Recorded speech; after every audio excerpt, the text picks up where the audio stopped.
നമ്മുടെ കർത്താവായ യേശുക്രിസ്തുവിൻ്റെ ഇഹലോക ജീവിതത്തിലെ ശുശ്രൂഷാ കാലഘട്ടത്തിൽ അവിടുന്ന് ഒരു യാത്ര നിർവഹിച്ചു വരുന്ന വേളയിൽ ലേവി എന്നു പേരുള്ള ഒരു മനുഷ്യൻ ചുങ്കസ്ഥലത്തിരുന്നിരുന്നു. ലേവി എന്നത് മത്തായിയുടെ മറ്റൊരു പേരാണ്. അപ്പോൾ ചില പരിഭാഷകളിൽ മത്തായി എന്ന് തന്നെ കാണുന്നു, രണ്ടും ഒരാളാണ്. ഈ മനുഷ്യനെ നോക്കിയിട്ട് യേശു പറഞ്ഞു, എന്നെ അനുഗമിക്കാം. അയാൾ ആ ചുങ്കം സ്ഥലത്ത് നിന്ന് യേശുവിനെ അനുഗമിച്ചു. ഇത്രയുമേ ഉള്ളൂ വായിച്ച വാക്യത്തിൻ്റെ ഉള്ളടക്കം. ഈ വചനത്തിലൂടെയാണ് നമ്മൾ ഇന്ന് അല്പനിമിഷം വിചിന്തനം ചെയ്യുന്നത്. പ്രാർത്ഥനയോടിരിക്കണം. വിശുദ്ധ തിരുവെഴുത്തിൽ കർത്താവായ യേശുക്രിസ്തുവിൻ്റെ ശിഷ്യന്മാരോട് ബന്ധപ്പെട്ട് നമ്മൾ കാണുന്ന ചില പ്രയോഗങ്ങളുണ്ട്. എരിവുകാരനായ ശിമോൻ എന്നൊരു പ്രയോഗമുണ്ട്.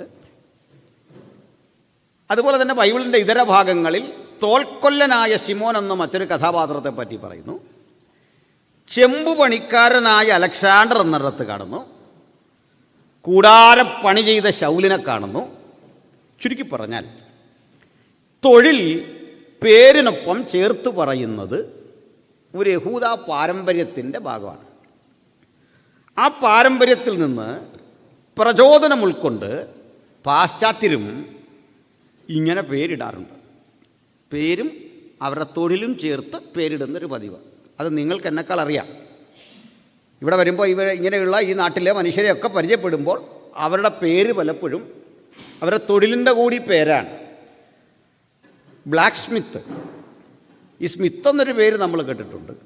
നമ്മുടെ നാട്ടിലേക്ക് സുവിശേഷം പറയാൻ വന്ന പ്രമുഖനായൊരു ദൈവദാസൻ്റെ പേര് റോബർട്ട് എഫ് കുക്ക് എന്നായിരുന്നു. കുക്ക്, നമ്മൾ കുക്ക് സാഹിബ് എന്ന് വിളിക്കും അല്ലേ? ഈയിടയ്ക്ക് ഒരാൾ ആവേശം കയറിയിട്ട് കൊക്ക് സാഹിബ് എന്ന് വിളിച്ചോളാം. അങ്ങനെ ചെയ്യരുത്. കൊക്ക് സാഹിബ് എന്ന് പറയാനുള്ള ആവേശം അയാളെ കൊണ്ട് കൊക്ക് സാഹിബ് എന്ന് പറയുമ്പോൾ അങ്ങനെ പറയരുത്. അപ്പോൾ ഇതുപോലെ ഒത്തിരി പേരുകളുണ്ട്. എൻജിനീയർ, പൈലറ്റ് എന്നൊക്കെ പേരിനൊപ്പം വരിക നമ്മൾ ഈ നാട്ടിലൊരു പ്രത്യേകതയാണ്. പാശ്ചാത്യരങ്ങനെയാണ്.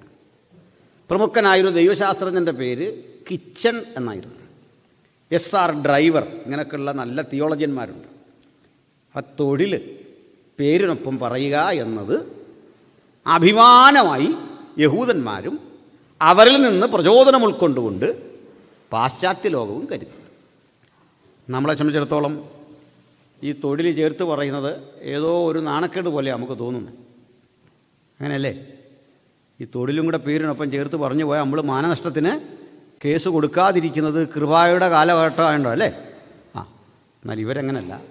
അവർ പേര് തൊഴിലിനൊപ്പം ചേർത്ത് പറയും. ഇനി ശ്രദ്ധിക്കണം, തൊഴിൽ പേരിനൊപ്പം ചേർത്ത് പറയാറുണ്ടെങ്കിലും 3 തരം തൊഴിലുകൾ യഹൂദന്മാർക്കിടയിൽ സ്വീകാര്യതയുള്ളതല്ല. 3 തരം തൊഴിലുകൾ. 3 തരം തൊഴിലുകളെ ജൂതന്മാർ വെറുത്തിരുന്നു. സ്തോത്രം. 3 തരം തൊഴിലുകൾ ചെയ്യുന്ന ആളുകൾക്ക് ആ തൊഴിലുകൾ ചെയ്യുന്നവർക്കിടയിൽ നിന്ന് മാത്രമേ വിവാഹബന്ധം നടന്നിരുന്നുള്ളൂ. ഈ 3 തരം തൊഴിലുകൾ അവരെ സമൂഹഭ്രഷ്ടരാക്കി എന്ന് പറയുന്നതാകും കുറെ കൂടി നല്ലത്. നിഷിദ്ധമൊന്നുമല്ലെങ്കിലും സ്വീകാര്യമല്ലാത്ത, മാന്യമല്ലാത്ത 3 തൊഴിലുകൾ ജൂതന്മാർക്കിടയിൽ ഉണ്ടായിരുന്നു. അതിലൊന്നാണ് ചുങ്കം പിരിക്കുന്ന ആളിൻ്റെ തൊഴിൽ, അല്ലെങ്കിൽ ടാക്സ് കളക്ഷൻ. അത് അപമാനകരമായ ഒരു തൊഴിലായിരുന്നു. കാരണം പിന്നെ പറയാം. രണ്ടാമത്തെ തൊഴിൽ എന്ന് പറയുന്നത് ആട്ടിടയൻ്റെ തൊഴിലായിരുന്നു. അതും ഞാൻ ആദ്യം തന്നെ വിശദീകരിക്കാം. 3-ാമത്തെ തൊഴിൽ ദുർമാർഗിയായ ഒരു സ്ത്രീയുടെ തൊഴിലായിരുന്നു. അല്ലെങ്കിൽ എന്താ പറയുക, അധർമ്മജീവിതം ഒരു തൊഴിലായി സ്വീകരിച്ചു പോരുന്ന സ്ത്രീയെ സമൂഹം വെറുത്തു. ഇനി ഒടുവിൽ പറഞ്ഞതിന് നമുക്കൊരു വിശദീകരണം വേണ്ട, അത് അപ്രസക്തമാണ്. നിങ്ങൾക്ക് ഓൾറെഡി ആ തൊഴിലായി ഏതായാലും വേദപുസ്തക വിശ്വാസികളെന്ന നിലയിൽ നമ്മളും പരിഷ്കൃത സമൂഹങ്ങളൊന്നും അംഗീകരിക്കുന്നില്ല. അതവിടെ നിൽക്കട്ടെ. ബാക്കി 2 തൊഴിലുകളിൽ നമ്മുടെ മത്തായിയുടെ ജോലി ചുങ്കം പിരിവുകാരൻ്റെ തൊഴിലാണ്. ആ തൊഴിലാണ് നമ്മുടെ പ്രധാന വിഷയമെങ്കിലും ഇവിടെ വലിയ പ്രസക്തമല്ലെങ്കിലും നമ്മുടെ അറിവിന് വേണ്ടി ആട്ടിടയൻ്റെ തൊഴിൽ കൂടി ഒന്ന് വിശദീകരിച്ചുകൊണ്ട് ഞാൻ പ്രസക്ത ഭാഗത്തേക്ക് കടക്കാം എന്ന് കരുതുന്നു. അതിനുശേഷം എന്തുകൊണ്ട് ചുങ്കം പിരിവുകാരൻ്റെ തൊഴിൽ വെറുത്തു എന്ന പ്രധാന വിഷയത്തിൽ കടക്കാം. ആദ്യം പറയട്ടെ, ആട്ടിടയനെ അവർ വെറുത്തു. വെറുക്കാനുള്ള കാരണത്തിന് ആദ്യം ഞാൻ ഒരു നല്ല ഇടയനെപ്പറ്റി കൂടുതൽ പറയാം. കൂടുതൽ പറഞ്ഞ ശേഷം ഈ മോശപ്പെട്ടൊരു ഇടയനെപ്പറ്റി കൂടി ഒന്ന് ചേർത്ത് പറയാം. എന്തിനാണ് നമ്മൾ ഈ ദോഷവശങ്ങൾ കൂടുതൽ പറയുന്നത്? അതുകൊണ്ട് അതിൻ്റെ ഇടയ്ക്കൊരല്പം മാത്രം ഈ തൊഴിൽ വെറുക്കാനുള്ള പ്രധാന കാരണമായും ചൂണ്ടിക്കാട്ടി അവിടെ വിടാം. അപ്പോൾ ഇടയൻ അതിലേക്ക് വരാം. വാസ്തവത്തിൽ ഇടയൻ എന്ന് പറയുന്നത് നമ്മുടെ സങ്കല്പങ്ങൾക്കൊക്കെ അപ്പുറത്തുള്ള ഒരു വലിയ ഉത്തരവാദിത്തമാണ്, വലിയ തൊഴിലാണ്. ഇടയൻ ഒരിക്കലും ആടുകളുടെ ഉടമയല്ല. അയാൾക്കൊരു യജമാനനുണ്ട്. ആ യജമാനൻ്റെ ഏതാനും ചില എണ്ണപ്പെട്ട ആടുകൾ ഒരു ഇടയനെ ഏൽപ്പിക്കും. ഇതുപോലെ നിരവധി ഇടയന്മാരുണ്ട്. 100 കണക്കിന് ആടുകളുണ്ട്. നമ്മുടെ കർത്താവ് പറഞ്ഞ് നിങ്ങളിൽ ഒരുവന് 100 ആടുണ്ടെന്നിരിക്കട്ടെ. നമുക്ക് സങ്കല്പിക്കാനാവാത്ത കണക്കാണ്. പക്ഷേ അവിടെ 100 ആടെന്നൊരു കണക്കല്ല, ധാരാളം ആടുകൾ. ഇങ്ങനെ ആടുകളെ വിഭജിച്ച് ഓരോ ഇടയനും കൊടുക്കും. അതിൽ നല്ല ഇടയനിലേക്കാണ് ആദ്യം പോകുന്നത്. ഇടയൻ്റെ കയ്യിൽ 2 വടികളുണ്ടാവും. അതിന്നും നമുക്ക് അറബി ദേശത്ത് ഇതേ രൂപത്തിൽ പോകുന്ന ബെഡൂവിയൻ അറബികളെ കാണാൻ പറ്റും. ബെദുക്കൾ എന്നൊക്കെ നമ്മൾ വിളിക്കുന്ന കാട്ടറബികളുടെ ഇടയിൽ ഇന്നും ഈ സംസ്കാരം തുടരുന്നുണ്ട്. ചെറിയ വ്യത്യാസങ്ങളൊക്കെ വന്നിട്ടുണ്ട് എന്നതൊരു യാഥാർത്ഥ്യമാണെങ്കിലും പൗരാണികമായവരുടെ ജീവിതചര്യ ഞാനൊന്ന് വിശദീകരിച്ചു വരാം. 2 വടികൾ. ഇത് തല്ലാനൊന്നുമല്ല. ഇടയനങ്ങനെ ആടുകളെ തല്ലത്തൊന്നുമില്ല. തല്ലുന്നത് പോലൊന്ന് കാണിക്കുകയുള്ളൂ. പക്ഷെ അത് ഇവിടെ ഇങ്ങനെ ഈ വടി കൊണ്ട് വീശുമ്പോൾ അപ്പുറത്തുള്ള ആടുകൾ ഓർക്കും ഇവിടെ തല്ലി കിട്ടിയെന്ന് ഓർത്ത് അവന്മാരങ്ങ് ശരിയാവും. മനസ്സിലായില്ലേ? ഈ ശബ്ദവും ഇതൊക്കെ കേട്ട് കഴിഞ്ഞാൽ ഇവിടെ ഒരു വീശുമ്പോൾ അവിടെ ശരിയായി, അവിടെ അടി കിട്ടി, ഇവിടെ വരുമെന്ന് ഓർത്ത് ഇതുങ്ങളങ്ങ് ശരിയാവും. ഇവിടെ വീശുമ്പോൾ അവിടെയുള്ളവർ ശരിയാവും. ഇനിയിപ്പോൾ നമ്മുടെ ഇത് രണ്ടും നടക്കാത്തതുകൊണ്ടാണ് നമ്മളാരും ശരിയല്ലാതെ പോകുന്നത്. ഇങ്ങനെ ശാസിക്കുന്ന ആരും ഉണ്ടാവില്ലെന്നേ. അത് നമുക്ക് പറ്റുന്നൊരു പരാജയം.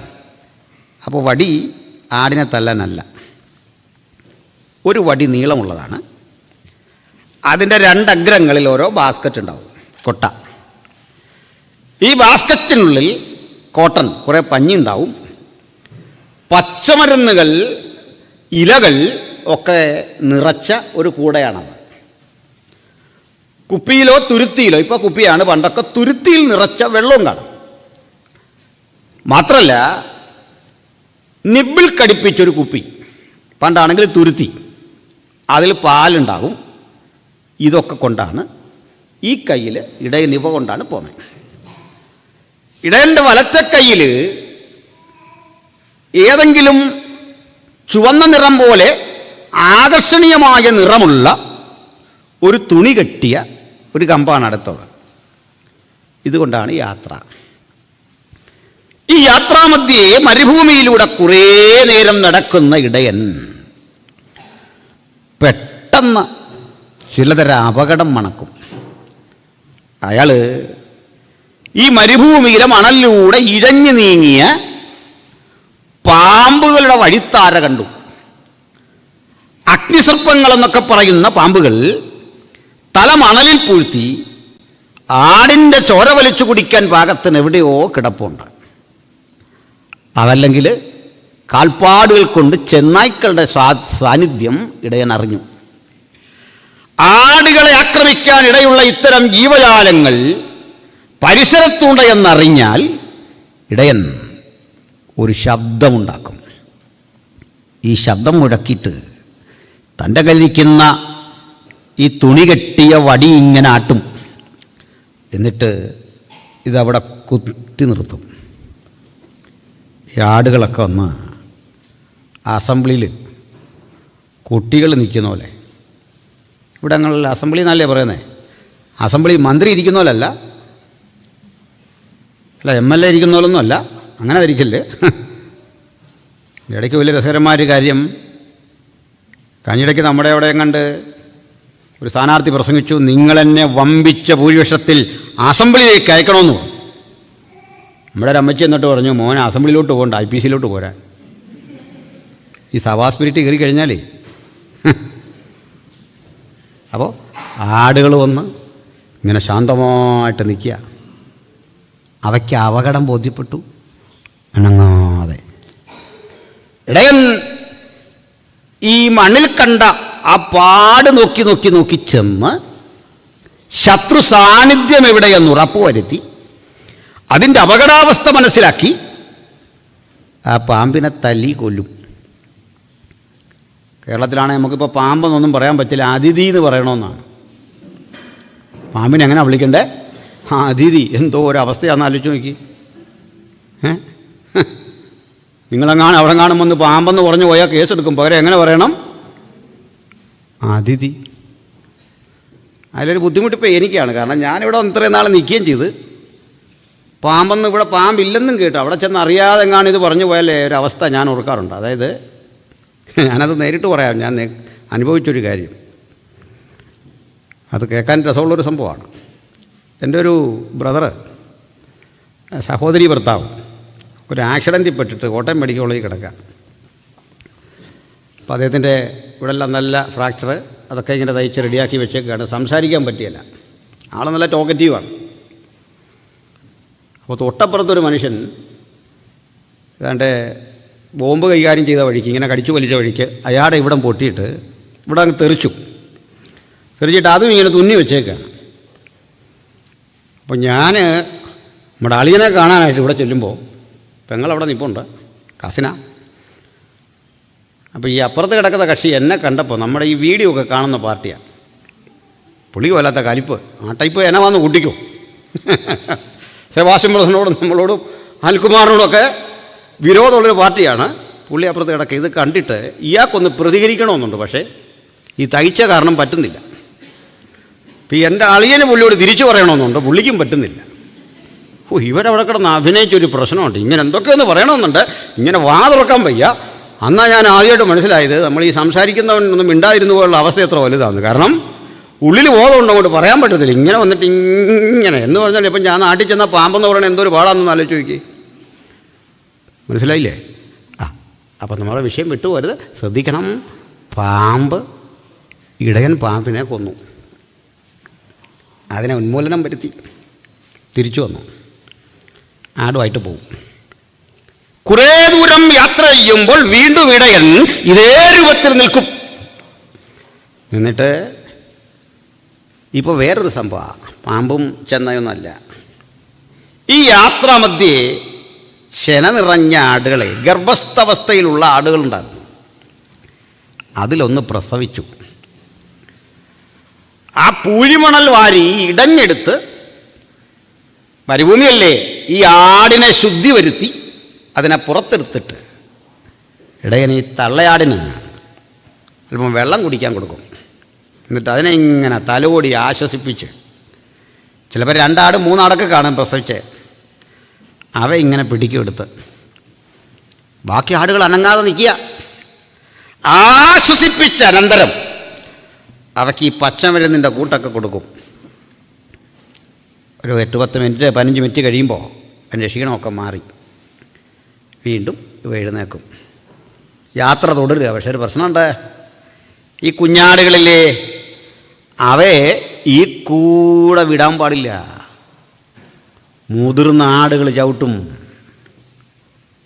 മനസ്സിലായി? ചില പണി പഠിച്ച മുതിർന്ന ആടുണ്ട്, ഒരു ചവിട്ടൊക്കെ കിട്ടിക്കഴിഞ്ഞാൽ നമ്മുടെ കാര്യം പോക്കാണ്. മനസ്സിലായില്ലേ? അവൻ്റെ ചവിട്ടെന്ന് പറഞ്ഞാൽ എൻ്റെ പൊന്നെ ഒരു മയോ ഇല്ലാത്ത ചവിട്ടാണ്, കുഞ്ഞാടാണെന്ന് ധരിക്കുകയില്ല. അതുകൊണ്ട് ആ പുതുതായി വിശ്വാസി വന്ന ആളുകളെയൊക്കെ നമ്മൾ വല്ലാതെ സൂക്ഷിച്ചില്ലെങ്കിൽ ചവിട്ടേറ്റ് വല്ലാതെ ആയിപ്പോവും. ഇടയിൽ അതുകൊണ്ട് ഇതിനെ ഇങ്ങനെ ചേർത്തങ്ങ് പിടിക്കും. 2 ആടിനെയൊക്കെ ഇങ്ങനെ ചേർത്ത് പിടിക്കുക എന്ന് പറഞ്ഞാൽ പാടാ. ആ കൂടെ ഈ വടി അഡ്ജസ്റ്റ് ചെയ്ത് പിടിക്കണം. അവർക്ക് ശീലമാണ്. ഈ കൈ ഫ്രീ ആയിരിക്കണം. കാരണം ഇതിലാണ് ഈ നിബിൾ കടിപ്പിച്ച കുപ്പി അല്ലെങ്കിൽ ആ തുരുത്തി ഉണ്ടല്ലോ, അത് പാലാണ്. അത് നീ ഇങ്ങനെ മാറി മാറി കൊടുക്കും. ഈ കുഞ്ഞാടുകളിലെ പുതിയ ആടുകൾ, അവയ്ക്ക് ഫീഡിങ് ഇങ്ങനെയാണ്, ഈ രൂപത്തിലാണ് യാത്ര. എന്തൊരു പ്രയാസമെന്ന് ആലോചിച്ചേ. ഇതാണ് നല്ല ഇടയൻ. ഈ കെയറാണ് ശരിക്കും നല്ല ഇടയനിൽ നിന്ന് കർത്താവും ജനവും എല്ലാം പ്രതീക്ഷിക്കുന്ന അതാണ്. സ്തോത്രം. പ്രിയരെ, ഈ യാത്ര കഴിഞ്ഞ് വൈകിട്ട് വീട്ടിലെത്തുമ്പോൾ നല്ല ഇടയൻ തൻ്റെ യജമാനനെ വിളിച്ചിട്ട് പറയും, യജമാനനെ, അങ്ങനെ രാവിലെ യാത്രയാക്കുമ്പോൾ 80 ആടുകളെയാണ് തന്നെ. ഇതാ നമുക്കിപ്പോൾ 87 ആടുണ്ട്. ഇന്ന് പോയ വഴിക്ക് 2 ആടുകളെ പ്രസവിച്ചു. ഇതിനെല്ലാം കാണിക്കും. യജമാനന് സന്തോഷമാവും. യജമാനൻ വിശേഷപ്പെട്ട ഒരു മുന്തിരിയട ഈ ദാസന് നൽകിക്കൊണ്ട് പറയും, നല്ലവനും വിശ്വസ്തനുമായ ദാസനെ, നീ വിശ്രാമത്തിലേക്ക് പ്രവേശിച്ചോ. റെസ്റ്റ് എടുത്തു. ഇവയെല്ലാം ഈ ലായത്തിൽ കയറ്റി. ലായം എന്ന് പറഞ്ഞാൽ ഇവിടെ ആ കൂടാണ് കേട്ടോ. അതിങ്ങനെ വിശാലമായി കിടക്കുകയാണ്. അതിനൊറ്റ വാതിലേ ഉള്ളൂ, ഏറ്റവും അഭിമുഖമായിട്ടൊരു വാതിൽ, വലിയൊരു വാതിലാണ്. ആ വാതിൽക്കല ഇടയൻ കിടക്കുന്നത്. ഇടയൻ തൻ്റെ കയ്യിൽ 2 വടികളും എടുത്ത് ഇങ്ങനെ ക്രോസ് വെക്കും. ആടുകൾക്കറിയാം പുറത്തിറങ്ങല്. ഇടയൻ അവിടെ തന്നെയാണ് കിടക്കുന്നത്. അയാൾ ഭക്ഷണം പാകം ചെയ്ത് അതിൻ്റെ ഫ്രണ്ടിലാണ് ജീവിതം. ഇടയ്ക്ക് മറ്റ് കാവൽക്കാരും ഒക്കെ ഉണ്ട്. അവിടെ വിശാലമായി കിടക്കുന്ന ഈ സ്ഥലത്ത് ധാരാളം കാവൽക്കാരുമൊക്കെ ഉണ്ട്. ഇവയ്ക്ക് വെളിച്ചം കിട്ടാനും തീറ്റ ഇട്ട് കൊടുക്കാനും വേണ്ടി ഉയർന്ന ജനാലകൾ, നമ്മൾ വെന്റിലേഷൻ എന്നൊക്കെ പറയുന്ന തരത്തിലെ ഉയർന്ന ജനാലകളുണ്ട്. ഇതാണ് അതിൻ്റെ സമ്പ്രദായം. എന്നാൽ ഒരു നല്ല ഉറക്കത്തിൽ ചില വ്യാജ ഇടയന്മാർ വരും. അവർ സംഘം ചേർന്നാകും മിക്കപ്പോഴും വരിക. അവർ വന്ന് ഈ ജനാലക്കുള്ളിലൂടെ അകത്തെടുത്ത് ചാടും. ആടുകളെ പിടിക്കും. ആടുകൾ ശബ്ദമുണ്ടാക്കാതിരിക്കാൻ ഒരു തരത്തിൽ അവ വായടച്ചു പിടിച്ച് ഏതെങ്കിലും രൂപത്തിൽ ഇതുവഴി പുറത്തിടും. യേശു പറഞ്ഞു, നല്ല ഇടയൻ ആ പ്രധാന വാതിലിലൂടെ കടക്കും. കള്ളനും കവർച്ചക്കാരനും ഈ വഴിയൊക്കെ വരും. ഇതൊക്കെ സൂക്ഷിക്കാൻ പറഞ്ഞു. എന്നാലും ചില ആടുകൾ നഷ്ടപ്പെടും.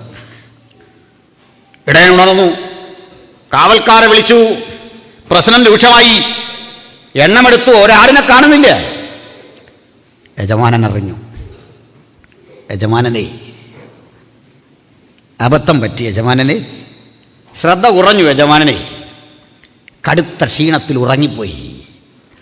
ആരോ വന്ന് ആടിനെ അപഹരിച്ചു. യജമാനൻ പറയും, സാരമില്ലെന്നേ, നീ അപഹരിക്കുന്ന ആളോ കള്ളനൊന്നുമല്ല, എനിക്ക് നിന്നെ അറിയാം. ഞാൻ ഇന്നല്ലല്ലോ നിന്നെ കാണാൻ തുടങ്ങി. നീ ഒരു വിശ്വസ്തദാസനാ. സാരമില്ല, പോട്ടെ. തന്നെ വിശ്വസ്തദാസനെന്ന് വിളിച്ച ആ തൻ്റെ യജമാനൻ 1000 പാരിതോഷികങ്ങൾ തരുന്നതിനേക്കാൾ, 1000 പരിഗണനകൾ തരുന്നതിനേക്കാൾ ആവേശത്തിൽ ആ വാക്കിനോട് നീതി പുലർത്താൻ ഇടയൻ പറയും, പോരാ, ഞാൻ കാണാതെ പോയതിനെ തിരഞ്ഞണഞ്ഞ് നിന്റെ അരികിൽ കൊണ്ടുവരും. ഞാൻ വിശ്വസ്തനെന്ന പേരിന് നീ എന്നെ വിശ്വസ്തനല്ലാത്ത എന്നെ വിശ്വസ്തനെന്നെണ്ണി ഇങ്ങനെ കരുതുമ്പോൾ എൻ്റെ ജാഗ്രതക്കുറവിന് വില കൊടുക്കേണ്ടതിന് 99 ആടുകളെയും മനസ്സുകൊണ്ട് രക്ഷിച്ചിട്ട് കാണാതെ പോയൊന്നിനെ തിരക്കി ഇടയൻ ഒറ്റയ്ക്ക് യാത്രയാവുകയാണ്. കള്ളന്മാരുടെ കാൽപാദം തിരഞ്ഞ് അവർ പോയ വഴിയിലൂടെ ചെല്ലുമ്പോൾ ഇത്തരം ആടുകളെ എന്താ കള്ളന്മാർ ചെന്നറിയണ്ടേ? വളർത്തൂല. അറവുശാലയിൽ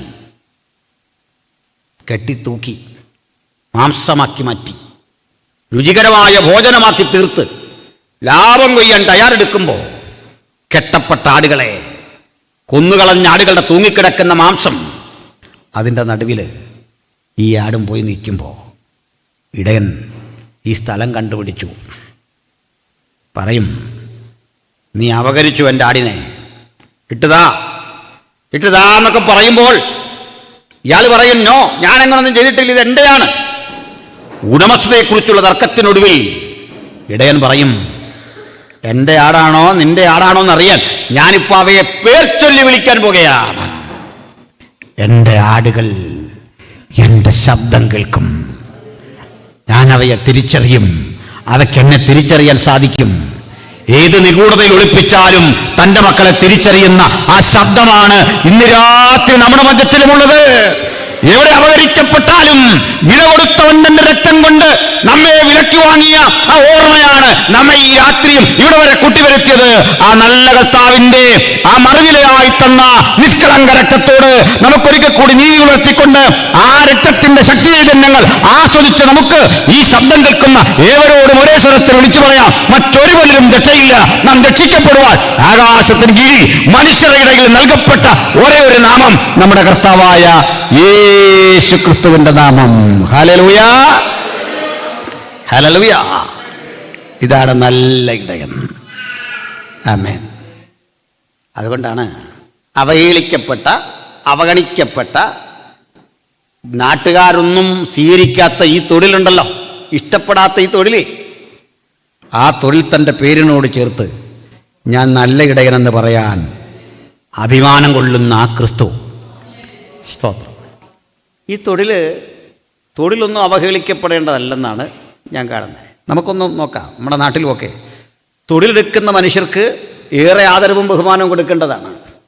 ഓഫീസുകളിൽ ഇരുന്ന് പേനയും തിന്നവരെക്കാൾ നമുക്ക് വേണ്ടി ഭക്ഷണം വിളയിക്കാൻ, നമുക്ക് വേണ്ടി മത്സ്യം പിടിക്കാൻ, നമുക്ക് വേണ്ടി ആടുപാടുകളെ പരിപാലിക്കാൻ, നമുക്കൊക്കെ വേണ്ട വിഭവസമൃദ്ധമായ ഭക്ഷണം തരാൻ വേണ്ടി പണിയെടുക്കുന്ന മനുഷ്യരെ, അവരോടാണ് നമ്മൾ കൂടുതൽ കടപ്പെട്ടിരിക്കുന്നത്. എന്നാൽ ഈ തൊഴിൽ അപമാനമായി കാണുന്നിടത്ത് യേശു ഈ തൊഴിലിൻ്റെ മാന്യതയും മഹത്വവും തിരിച്ചറിഞ്ഞു. സഭാപരിപാലനത്തിന് ഏറ്റവും നല്ല ഉദാഹരണമാക്കി ഇതിനെ മാറ്റി.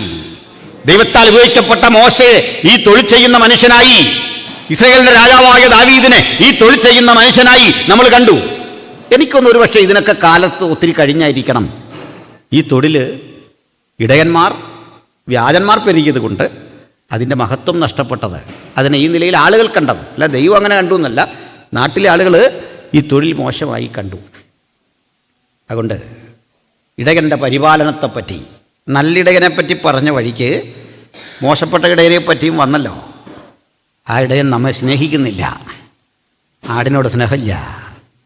ഈ ഒറ്റ ആടിനെയും തൻ്റെ കയ്യിലേക്ക് ഏന്തി വരുമ്പോൾ ഇടയൻ ചില സ്നേഹപ്രകടനം കാണിക്കും.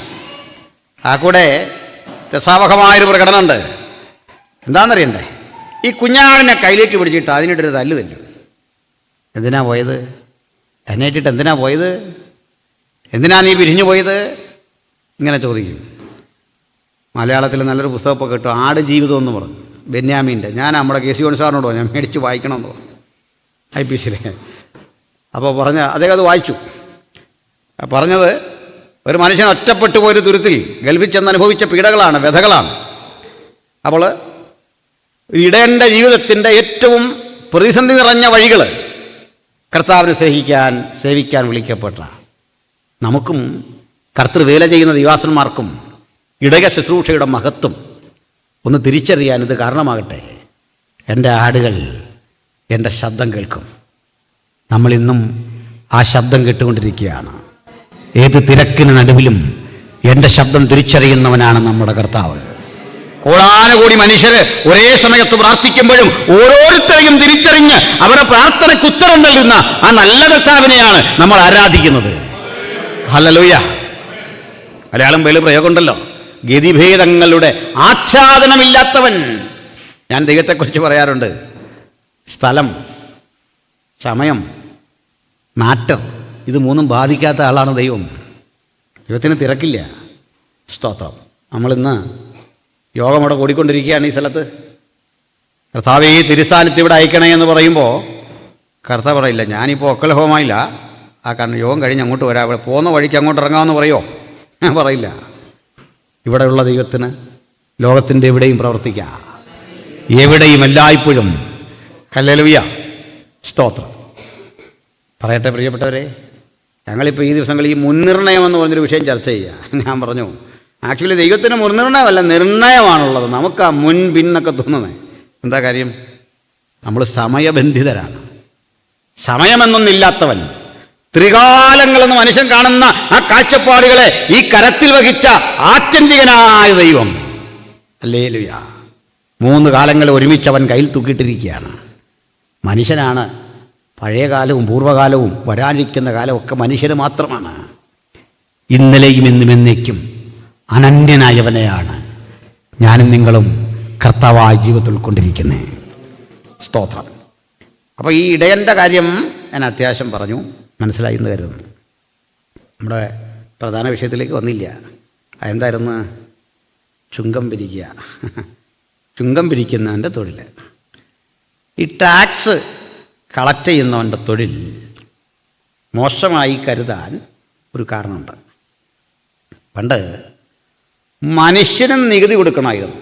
ജനിച്ചു വീണു എന്ന ഒറ്റ കാരണത്താൽ നികുതി അടയ്ക്കണം. അങ്ങനെയായിരുന്നു പണ്ടത്തെ ഒരു രീതി. എന്തിനാ? നമ്മൾ ബ്രിട്ടീഷ് ഇന്ത്യയിൽ കഴിയുന്ന കാലത്ത് നമ്മുടെ നാട്ടിലുണ്ടായിരുന്നു തിരുവിതാംകൂർ രാജാക്കന്മാർക്ക് വേണ്ടി. തിരുവിതാംകൂർ രാജാക്കന്മാർ ഇന്ത്യക്കാരോട് പിരിച്ചത് 108 വിധ കരമാണ്. 108 തരം കരം പിരിച്ച കക്ഷികളാണ് തിരുവിതാംകൂറിലെ രാജാക്കന്മാർ. അല്ല, മാന്യമായിട്ട് ഭരിച്ച രാജാക്കന്മാരൊന്നുമല്ല അവരും. മര്യാദയ്ക്ക് ജനങ്ങളുടെ ക്ഷേമത്തിന് വേണ്ടിയൊന്നും ഭരിച്ചവരല്ല. 108 വിധ കരം വരെ പല രൂപത്തിൽ പിരിച്ചു.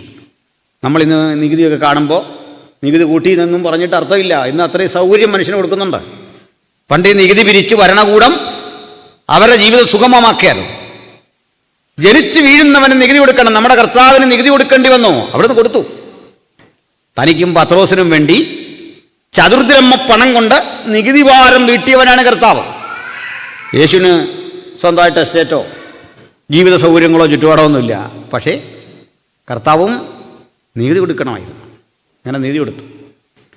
അപ്പോൾ ഈ നികുതി സത്യത്തിൽ എങ്ങനായിരുന്നു പ്രശ്നമായി തീർന്നെന്ന് പറയാം.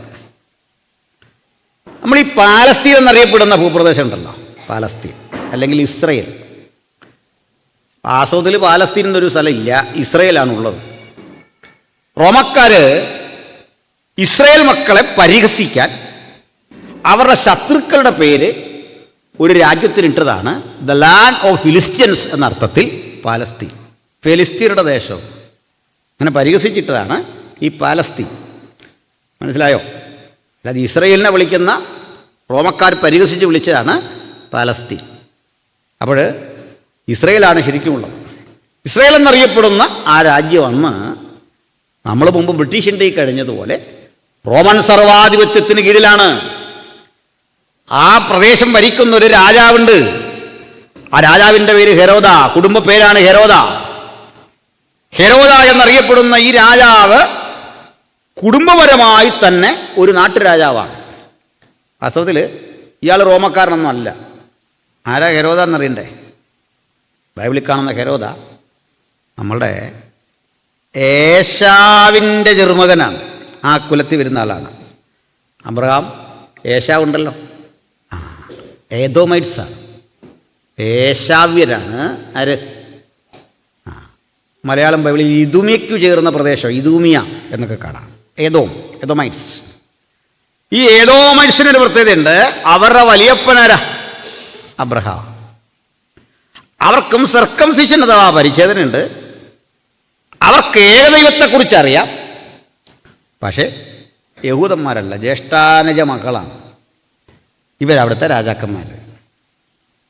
അവർ രാജ്യം ഭരിക്കുന്ന റോമാ ചക്രവർത്തിയെ ഇങ്ങനെ സന്തോഷിപ്പിച്ചുകൊണ്ടിരിക്കണം. അവർ യഹൂദന്മാരെ സന്തോഷിപ്പിച്ചില്ലെങ്കിൽ താഴെ നിന്നുള്ള പിന്തുണ കിട്ടൂല. ചക്രവർത്തിയെ സന്തോഷിപ്പിച്ചുകൊണ്ടിരിക്കണം, അതും ചെയ്തുകൊണ്ടിരിക്കും. എന്നാലും ഈ ചക്രവർത്തിക്ക് ഹെരോദാവിൽ വിശ്വാസമില്ല. അങ്ങനെ വരുമ്പോൾ പുള്ളി ഒരു സമാന്തര തസ്തിക സൃഷ്ടിച്ചിട്ടുണ്ട്. ഗവർണർ. രാജാവിന് മീതെയാണോ രാജാവിനൊപ്പമാണോ എന്നൊന്നും നമുക്കറിയത്തില്ല. നമുക്കറിയാത്തതിൻ്റെ കാരണം അവന്മാർക്കും അറിയത്തില്ല, ചക്രവർത്തിക്ക് പോലും അറിയത്തില്ല. ഇതിലാരാ വലിയ ആളെന്ന് ഒന്നും അറിയില്ല. ഇത് നമ്മുടെ പീലാത്തോസ് ഒരു ഗവർണറാണ്. അപ്പോൾ ഈ ഗവർണർ സ്വന്തം നിലയിൽ ടാക്സ് ഉണ്ട്, ഹെരോദാവിന് അയാളുടെ നിലയിൽ ടാക്സ് ഉണ്ട്, ചക്രവർത്തി തിരുമനസ് നേരിട്ട് ടാക്സ് ഏർപ്പെടുത്തിയിട്ടുണ്ട്. ഇതെല്ലാം കൂടെ കൂടി വല്ലാത്ത കൊള്ളയാണ്. മനസ്സിലായോ? നമ്മുടെ നാട്ടിൽ ഈ പ്രളയം വന്നപ്പോൾ ഒരു തഹസീൽദാരോ മറ്റോ ഈ ഫണ്ട് അത് എഴുതി എഴുതി എഴുതി ഈ അവസാനം എത്ര ചെലവ് കാണിച്ചിട്ടും ഈ തുകയും ഈ ഇതും തമ്മിൽ ഒത്തുവരുന്നില്ല. പണം എങ്ങനെയൊക്കെയോ മിസ്യൂസ് ചെയ്ത് പോയതാണ്. അപ്പോൾ ഇത് എഴുതി എഴുതി എഴുതി യാത്രാബത്ത, ദിനബത്ത, അലവൻസിനായി ബത്ത എന്ന് പറയും. മനസ്സിലായല്ലോ? യാത്രാബത്ത, ദിനബത്ത, വേറെ ഏതാണ്ടെല്ലാം ബത്ത, ഇങ്ങനെ എഴുതി എഴുതി എഴുതി അവസാനം ഒന്നും കിട്ടാതെ വന്നപ്പോൾ ഒരുത്തം പറഞ്ഞു, സാറേ ബാക്കിയെല്ലാം കൂടെ തുക എഴുതിയിട്ട് ബത്തയ്ക്കുള്ള കിത്ത എഴുതി വിടാൻ പറഞ്ഞു. അല്ലെ തീരെയല്ല. ഇതുപോലാണ് ഇവന്മാർ നികുതി പിരിക്കുന്നത്. പിരിച്ച് പിരിച്ച് നമ്മുടെ നട്ടലൊടിക്കും. മുട്ടയ്ക്ക് വരെ നികുതി കൊടുക്കണം, പിടിക്കുന്ന മത്സ്യത്തിന് നികുതി കൊടുക്കണം, ആടുകൾക്ക് നികുതി കൊടുക്കണം. ജീവിക്കാൻ വയ്യാത്തൊരവസ്ഥ. പക്ഷേ ഇത് പകുതി നികുതിയും അങ്ങ് ചെല്ലൂല. ആ നികുതിയുടെ നല്ലൊരു ഭാഗം നികുതി പിരിക്കുന്നവൻ വെട്ടിക്കും, അടിച്ചു മാറ്റും. ഇതിലും വലിയൊരു സങ്കടം, നികുതി പിരിവുകാർ പൊതുസ്ഥലത്തിരിക്കുന്ന ഇടമുണ്ട്. ചന്തകളിൽ നിങ്ങൾ എന്തെങ്കിലും വസ്തുക്കൾ വാങ്ങാൻ ചെല്ലുക, അങ്ങോട്ട് ചെല്ലുമ്പോഴേക്കും നമ്മളെ പിടിക്കും. അവിടെ നമ്മൾ ഇയാളുടെ കണ്ണ് വെട്ടിച്ച് കറങ്ങിത്തിരിഞ്ഞ് മത്തായി ഇതാണ് നിൽക്കുന്നു, മാറിക്കോന്നും പറഞ്ഞ് നമ്മൾ മാറി അങ്ങോട്ട് ചെല്ലുമ്പോൾ സക്കായി കൊണ്ടിരിപ്പുണ്ട്. ജീവിക്കാൻ വയ്യാത്ത സ്ഥിതിയാണ്. എങ്ങനെ പോലും പിടിക്കുവരും.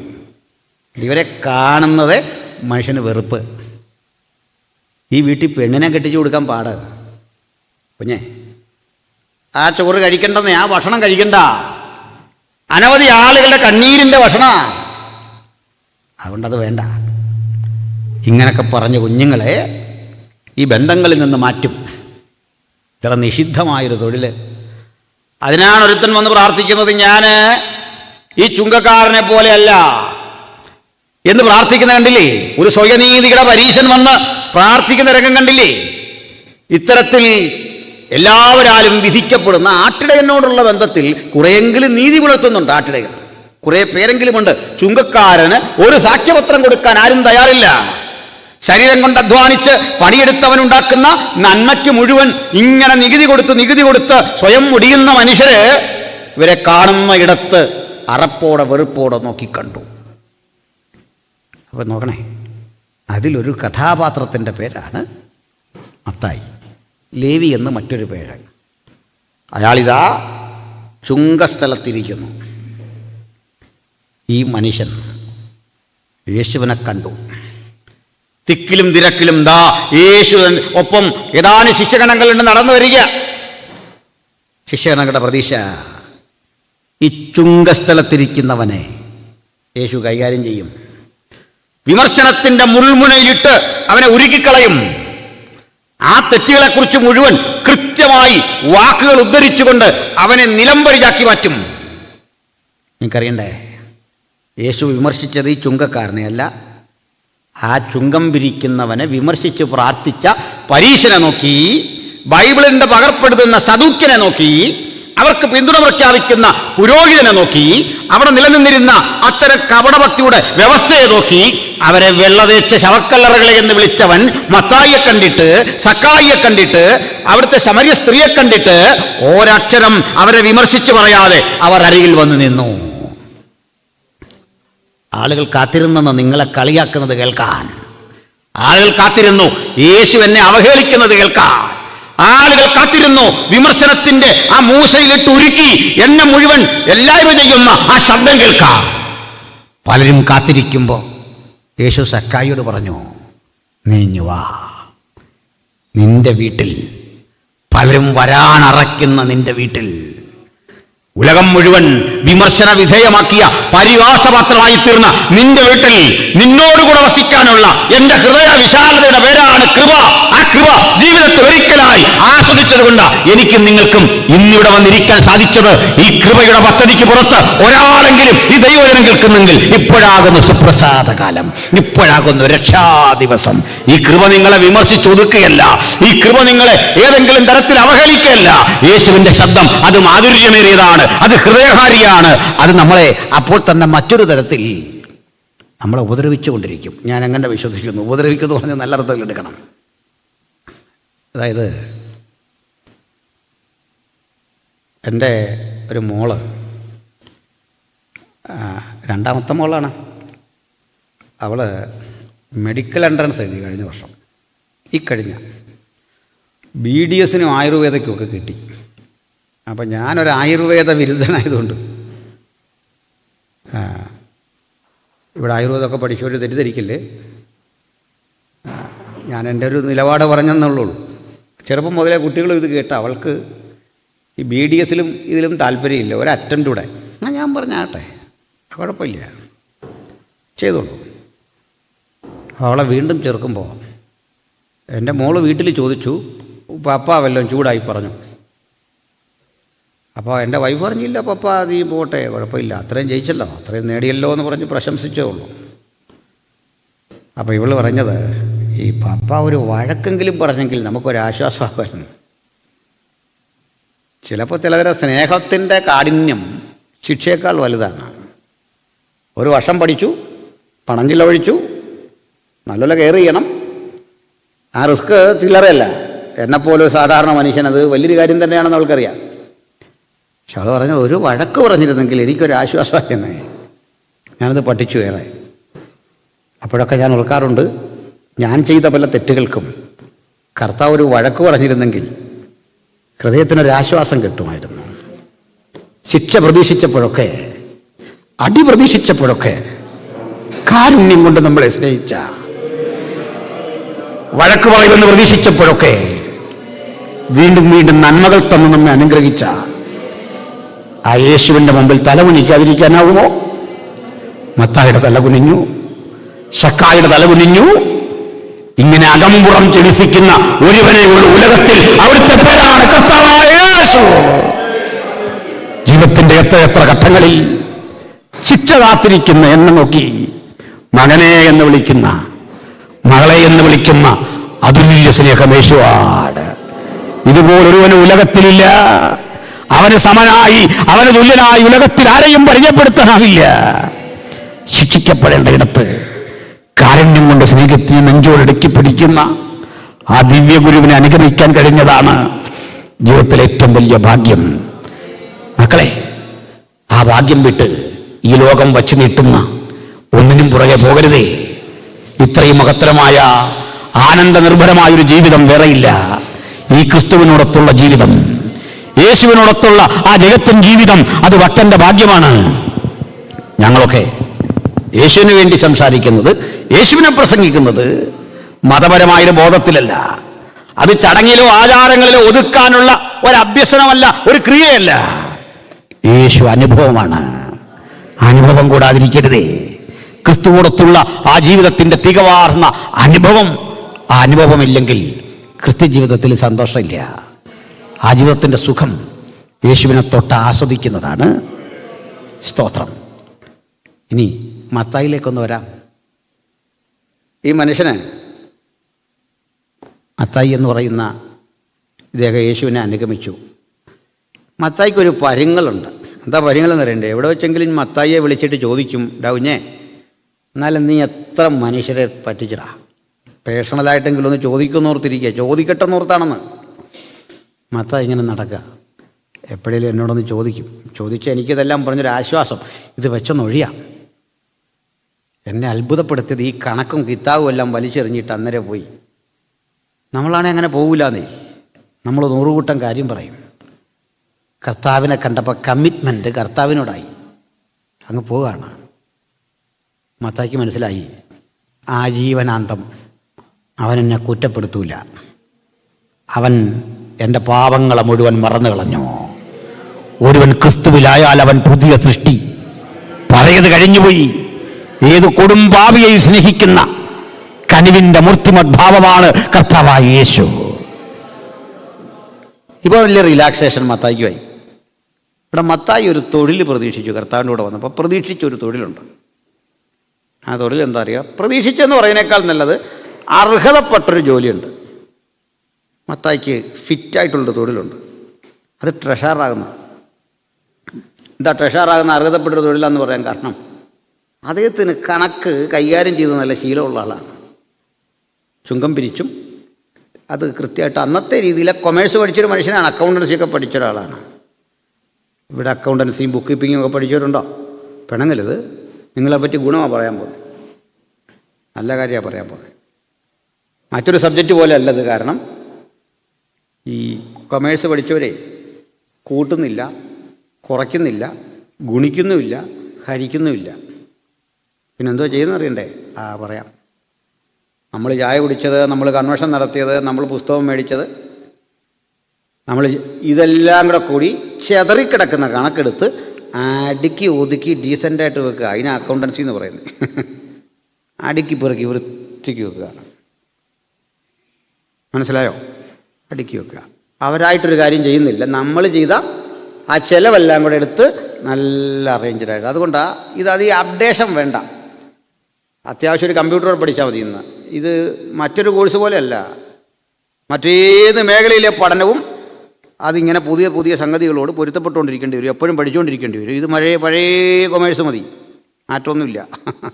ആ കൂടെ അല്പം ഇൻഫർമേഷൻ ടെക്നോളജി അറിഞ്ഞിരുന്നാൽ മതി, ഒരു കുഴപ്പമില്ല. തന്നെ ഇത് തീരാതെ ഇങ്ങനെ നിൽക്കും. ഇങ്ങനെയാണ്. വേറൊരു കാര്യം, കൊമേഴ്സ് പഠിച്ചവർക്ക് ഒരു പ്രശ്നമുണ്ട്. ഈ സാഹിത്യവാസന കുറവായിരിക്കും. മനസ്സിലായോ? പിണക്കം വരുന്നുണ്ടോ? സാഹിത്യാഭിരുചി കുറവായിരിക്കുന്നു. ബാക്കി കഴിവുണ്ട്, നല്ല ചിട്ടയുണ്ട്. അപ്പോൾ ഈ CA ഒക്കെ പഠിച്ചിട്ട് വന്നവർക്ക് സാഹിത്യാഭിരുചി താരതമ്യേന കുറവായിരിക്കും. തീരെ കുറവൊന്നുമല്ല. സുകുമാരഴിക്കോടൊക്കെ കൊമേഴ്സ് പഠിച്ചിട്ടാണ് മലയാളം വലിയ പ്രൊഫസറൊക്കെ ആയിട്ടുണ്ട്. പക്ഷെങ്കിൽ താരതമ്യേന കുറവായിരിക്കും. പറഞ്ഞു വന്നത്, വേണ്ടത്ര ലാംഗ്വേജ് ഉണ്ടാവില്ല. മറ്റ് കാര്യങ്ങളിൽ സാഹിത്യാഭിരുചി കുറവായിരിക്കും. മത്തായിയെ നമുക്ക് അങ്ങനെ എടുക്കാം. കാരണം കണക്കാ ലോകം. കണക്കുകളെ അടുക്കി പെറുക്കി വെക്കുന്ന ആ ലോകമാണ്. അത് കണക്ക് നന്നായിട്ടറിയാം, അതിൽ തെറ്റുവരില്ല. മനക്കണക്ക് കൂട്ടി അദ്ദേഹം പറയും, എത്ര, എവിടെ, എങ്ങനെ എന്നൊക്കെ പറയും. പക്ഷേ കർത്താവ് എന്ത് ചെയ്താ? ഈ പണി മത്തായിക്ക് കൊടുത്തില്ല. ആർക്കാ കൊടുത്തേ? യൂദയ്ക്ക്. സ്തോത്രം. മത്തായിക്ക് ദൈവം കൊടുത്ത പണി കേൾക്കണോ? തൻ്റെ സുവിശേഷ ചരിത്രം ഇങ്ങനെ എഴുതാനാണ് കൊടുത്ത ജോലി. സാഹിത്യവാസന ഇല്ലാത്ത, സാഹിത്യലോകവുമായി ബന്ധം താരതമ്യേന കുറവുള്ള, ഭാഷാസമ്പത്ത് കുറവുള്ളൊരു മനുഷ്യനെ വിളിച്ചിട്ടേ, നീ എഴുതിക്കോളാം, നീ എഴുതണ്ട എന്നെപ്പറ്റി. മത്തായി ഇരട്ടി പണിയാ. യെശയ്യാവ് വായിക്കണം, യിരെമ്യാവ് വായിക്കണം, എസെക്കിയേൽ വായിക്കണം. യേശു പോകുന്ന വഴിയിലൂടെ പോകുമ്പോൾ കഴിഞ്ഞ രാത്രി വായിച്ച വേദഭാഗം ഹൃദയത്തിൽ ഇങ്ങനെ തികട്ടി വന്നിട്ട് അവൻ നഫ്താലിയുടെ ദേശത്ത് കൂടി പോകുമ്പോൾ, അല്ലെങ്കിൽ അവൻ റാഹേലിന്റെ കല്ലറക്കരയിൽ കൂടി പോകുമ്പോൾ യിരെമ്യാവ് പറഞ്ഞ പ്രവചന ഓർമ്മ വന്നിട്ട് പറയും, റാമയിലൊരു ശബ്ദം കേട്ടു. ഈ സംഭവമെല്ലാം ചേർത്ത് അതിനെ അങ്ങോട്ട് യോജിപ്പിച്ച് വെക്കുന്ന വലിയൊരു പ്രവൃത്തിക്ക് ഈ മനുഷ്യൻ എന്തിനാ വിളിച്ചേ? ദൈവം കൃപ കൊടുക്കുന്നത് യോഗ്യത നോക്കിയല്ല. യോഗ്യത നോക്കി അവൻ ആർക്കും ഒന്നും കൊടുത്തിട്ടില്ല. ഹല്ലേലൂയ. നിങ്ങളുടെ താലന്തുകളെ അവൻ സ്വീകരിക്കും, അംഗീകരിക്കും. പക്ഷെ താലന്തുകളല്ല ദൈവകൃപ. നമുക്ക് പറ്റാത്ത ഒരു ജോലി നമ്മളിലൂടെ ചെയ്ത് അതിനെ വിജയിപ്പിക്കുമ്പോഴാ ആ കൃപ എന്ന പദത്തിന് അർത്ഥവും കനവും ഗാംഭീര്യവും കൈവരുന്നത്. മത്തായി എന്ന മനുഷ്യനെ കൊണ്ട് ദൈവം ചെയ്യിച്ച പ്രവൃത്തികൾ എത്ര വലുതാ എന്ന് പറഞ്ഞാൽ താലന്ത് ഉപയോഗിക്കായിരുന്നില്ല. നിങ്ങൾ മത്തായിയുടെ സുവിശേഷം 1-ാം അധ്യായം വായിച്ചാൽ തന്നെ മനസ്സിലാകും.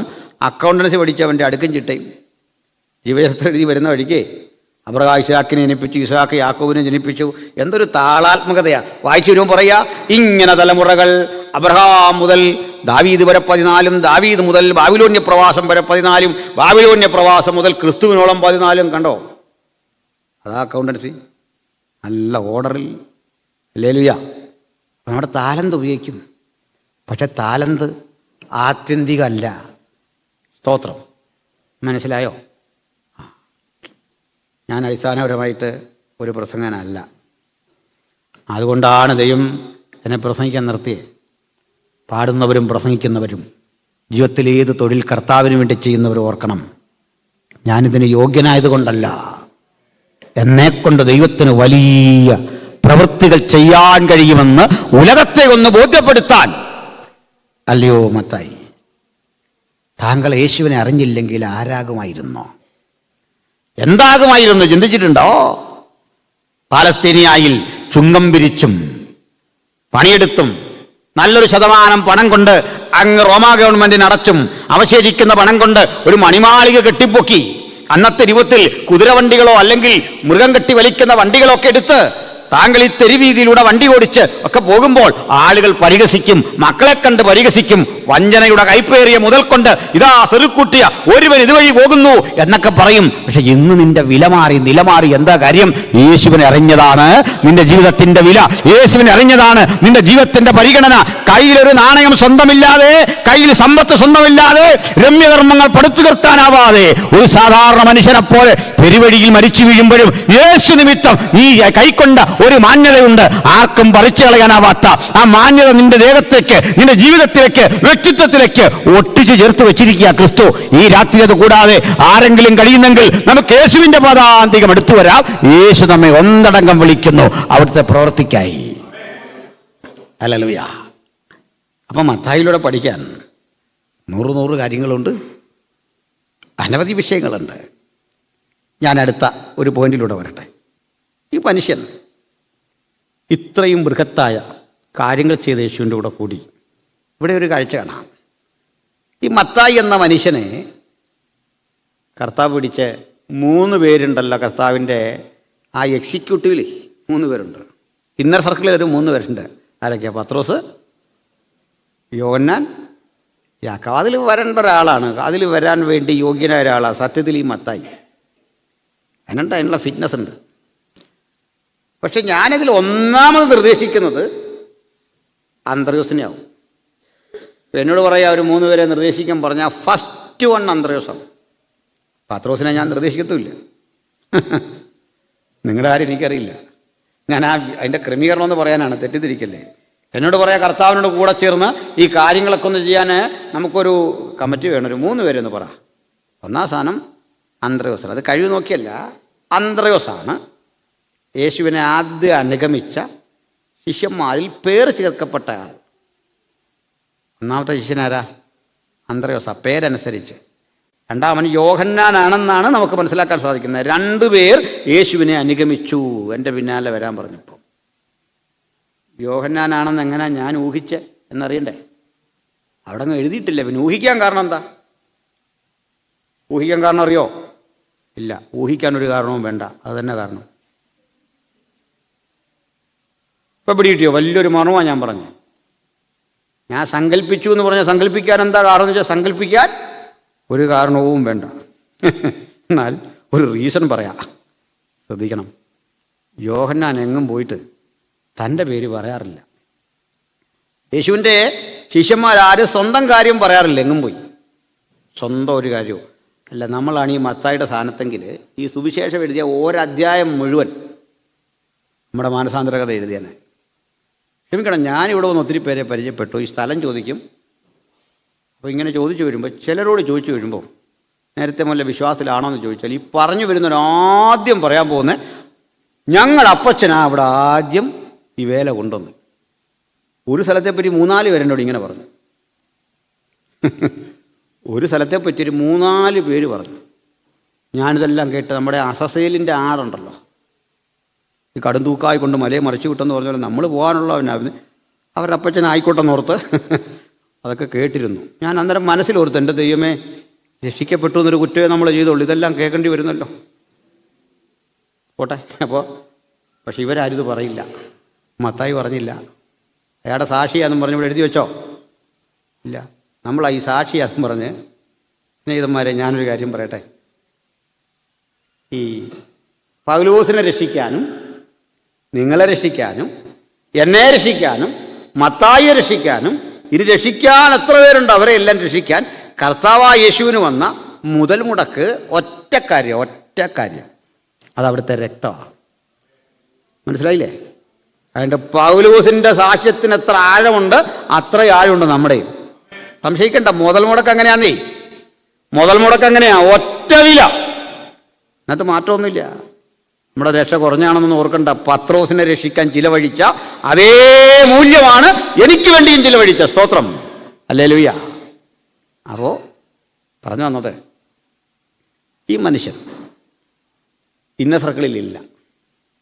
പക്ഷെ മത്തായിക്ക് അതുകൊണ്ട് പരിഭവമില്ല. അന്ത്രയോസ് ആദ്യം വന്നിട്ട് പിടിച്ച് 3 പേരുടെ കൂടെ ആക്കിയില്ല. പത്രോസ്, യോഹന്നാൻ, യാക്കോബ് ഒരു വീട്ടിൽ നിന്ന് തന്നെ 2 പേരെടുത്തു. നമ്മുടെ ന്യായമല്ല, നമ്മുടെ ജനാധിപത്യ ബോധമല്ല, നമ്മുടെ മനഃശാസ്ത്രപരമായ വിചിന്തനമല്ല ദൈവത്തിൻ്റെ പദ്ധതി. അതും കൃപയാണ്. എന്താണ് കാരണം? പത്രോസിനെ പോലെ മനുഷ്യന് മനസ്സിലാകും, ലോകത്തിലാരും എന്നെ ഒന്നാമനാക്കില്ല. ഹല്ലേലൂയ.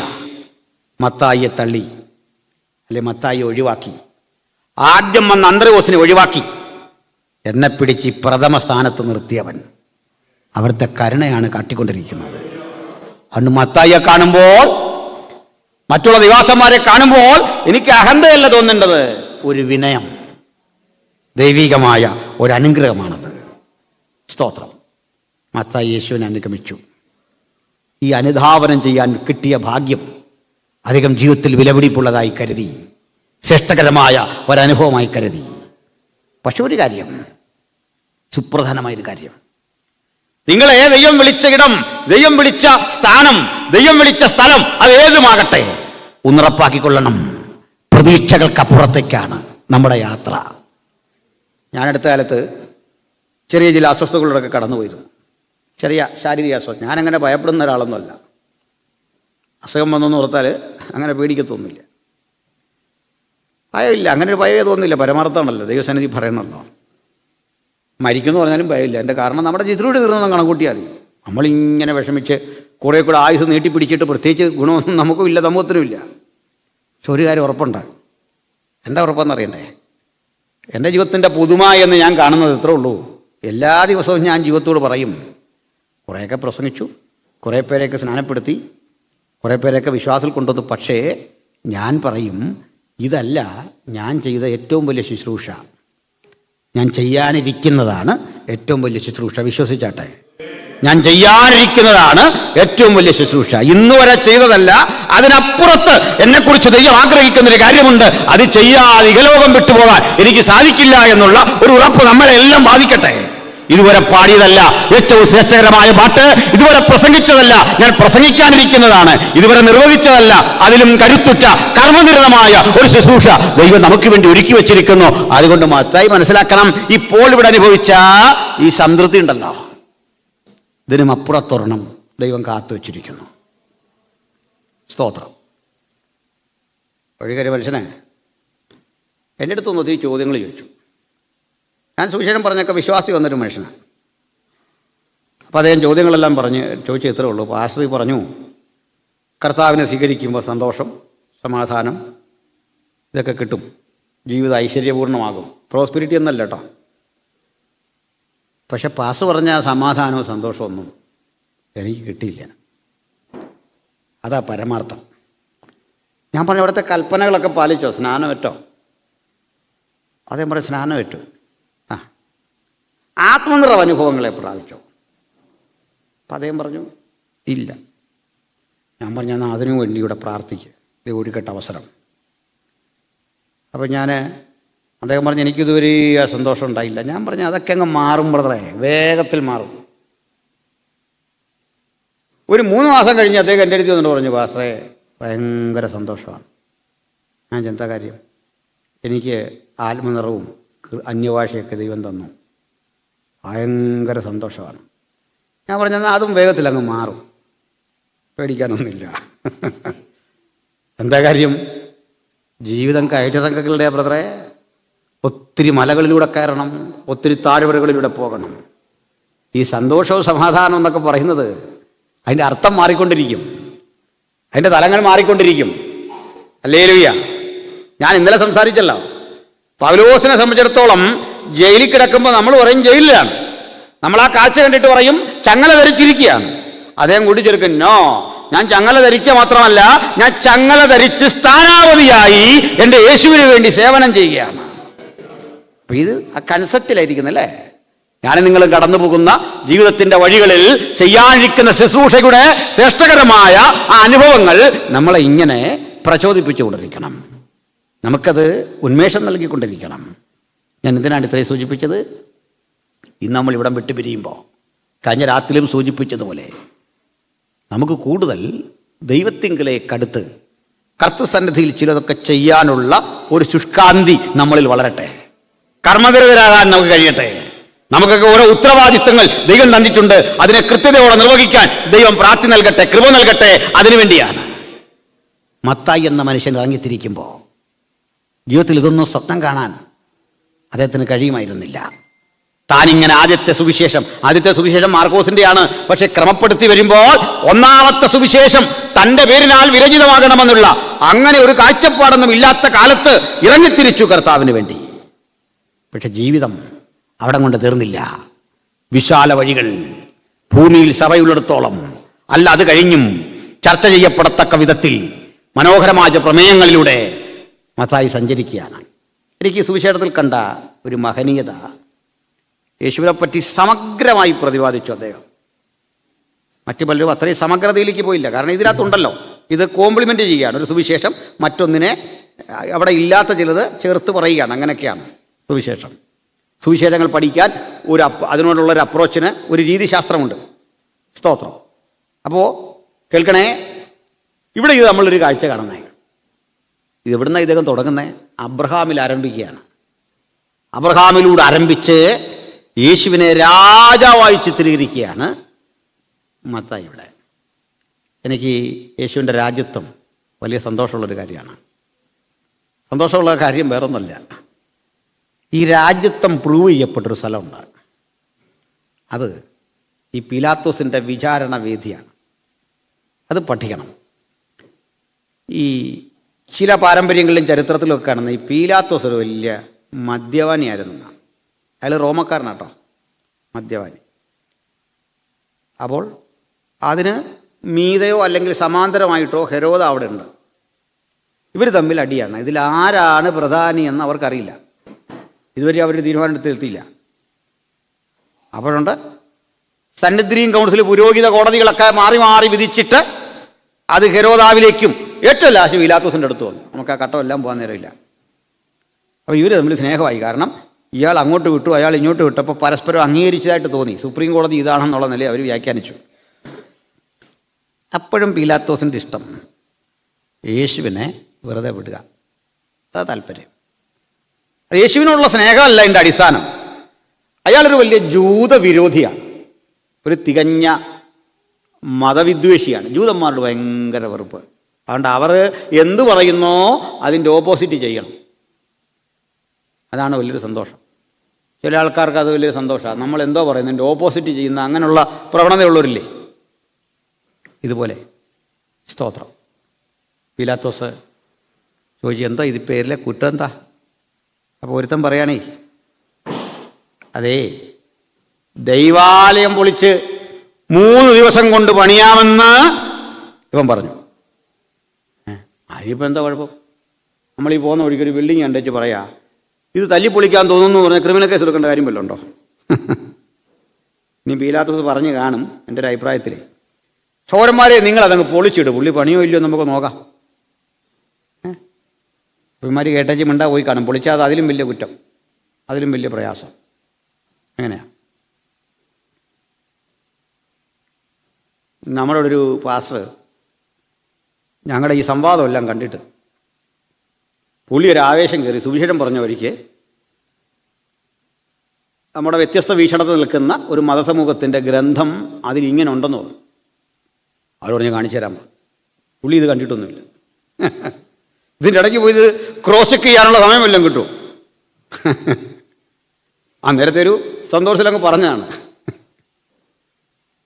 പുള്ളി പെട്ടെന്ന് ഇങ്ങനെ കുറച്ച് നേരം ആലോചിച്ച് പറഞ്ഞു കൊണ്ടുവരാൻ പറഞ്ഞു. ആ മതഗ്രന്ഥം തന്നെ കൊണ്ടുവരാൻ പറഞ്ഞു. കൊണ്ടുവന്നു. പുള്ളി വായിക്കാൻ പറഞ്ഞു. എങ്ങനെ അറിയോ? അത് കാണുന്നത് വരെ വായിക്കാൻ പറഞ്ഞു, കണ്ടില്ല ഇനി പറഞ്ഞേക്കാൻ. മനസ്സിലായി? അത് കാണുന്നത് വായിക്കണം, കണ്ടില്ലേ നീ പറയാൻ പറഞ്ഞു. അപ്പോൾ ഞാൻ അന്നേരം ഓർത്ത് നമ്മുടെ ഒന്നും ഒരു ആവശ്യമില്ല. കാരണം ദൈവം തക്ക സമയത്ത് ഓരോ ബുദ്ധി കൊടുത്താൽ അത് മതി, ധാരാളമാണേ. അത് മതി, ധാരാളമാണ്. അപ്പോൾ എന്നോട് പുള്ളി പറയാം, എൻ്റെ പൊന്നച്ചാ ഞാൻ ഊരിപ്പോകുന്ന ഭയങ്കരമായിപ്പോയി. എന്നാ അന്നേരം അവർക്ക് മനസ്സിലായി ഇത് അപകടമാണല്ലോ, നിങ്ങൾ കണ്ടില്ലേ ഇനി പറയാൻ. മനസ്സിലായില്ലോ? പുള്ളിക്ക് കനത്തി പറഞ്ഞു കാര്യം. എന്ന് പറഞ്ഞ പോലെ ഇത് പൊളിച്ചിട്ട് കഴിഞ്ഞാൽ ആകപ്പാടെ ഗതികേടാവും, ആകപ്പാടെ വിഷയമാവും. ഉണ്ടില്ല. അപ്പോൾ ഒരുത്തിന് പറയണമെന്നുണ്ട്, കൈസർക്ക് നികുതി അടയ്ക്കരുതെന്ന് ഇവൻ പ്രസംഗിച്ച് ഞാൻ കേട്ടതാണ്. വക്കീൽ പറഞ്ഞ് അങ്ങനെ പറയല്ലേ, കാരണം അയാൾ നികുതി അടച്ച രസീത് കൈ കാണും. പത്രോസിൻ്റെയും പുള്ളിയുടെ നികുതി മത്സ്യത്തെ ചൂണ്ടയിട്ട് പിടിച്ച് വലിയ പ്രചാരമായ വിഷയം. അത് വല്ലതും കാണിച്ചു പോയാൽ കോട്ടലക്ഷ്യം വരും. നിൻ്റെ കാര്യം പോക്ക് ആവശ്യമില്ലാത്ത പറയാം. അവിടെ ഇരി ഉണ്ടരുത്. ഈ നല്ല പ്രതി എന്ന് പറഞ്ഞാൽ വക്കീൽ പറഞ്ഞാൽ കേട്ടാൽ മതി, അല്ലേ വലിയ പാടാണ് അവിടെ ചെന്ന്. മനസ്സിലായോ? കാരണം എന്ന് വെച്ചാൽ ഒരിക്കൽ ഒരുത്തൻ എങ്ങനെ പറഞ്ഞിട്ടും രക്ഷയില്ല. കോടതി കയറി ഇങ്ങനെയൊക്കെ പറഞ്ഞു കഴിഞ്ഞാൽ കളി അങ്ങ് മാറും. വലിയ പ്രയാസമാണ്. അപ്പോൾ വക്കീൽ ഗതി കെട്ടിട്ട് പറഞ്ഞൊരു കാര്യം ചെയ്യും, ഞാനൊരു പ്രത്യേക അഭ്യാസം നിന്നെ പഠിപ്പിക്കാം. നിന്നോട് ഇനി എങ്ങനെ മറ്റേ വക്കീൽ ചോദിക്കും അപ്പോഴൊക്കെ നീ ഈ ഞഞ്ഞാവിഞ്ഞാ പറഞ്ഞല്ലോ പറഞ്ഞാൽ മതി. അതായത് ഉണ്ടല്ലോ ഇങ്ങനെ കാണിക്കണം, കാണിച്ച് ഈ ബപ്പ അടിച്ച് നിൽക്കണം, ബാക്കി ഞാൻ ഏറ്റെന്ന് പറഞ്ഞു. അത് ഭയങ്കര ബുദ്ധിയായിപ്പോയി. കാരണം ഇവനോട് ചോദിക്കും, ഇങ്ങനെ ചോദിക്കുക, പുള്ളി ബാ ഇങ്ങനെ കാണിച്ച് ഓരോ കൈക്കറികളൊക്കെ കാണിച്ച് നിൽക്കും.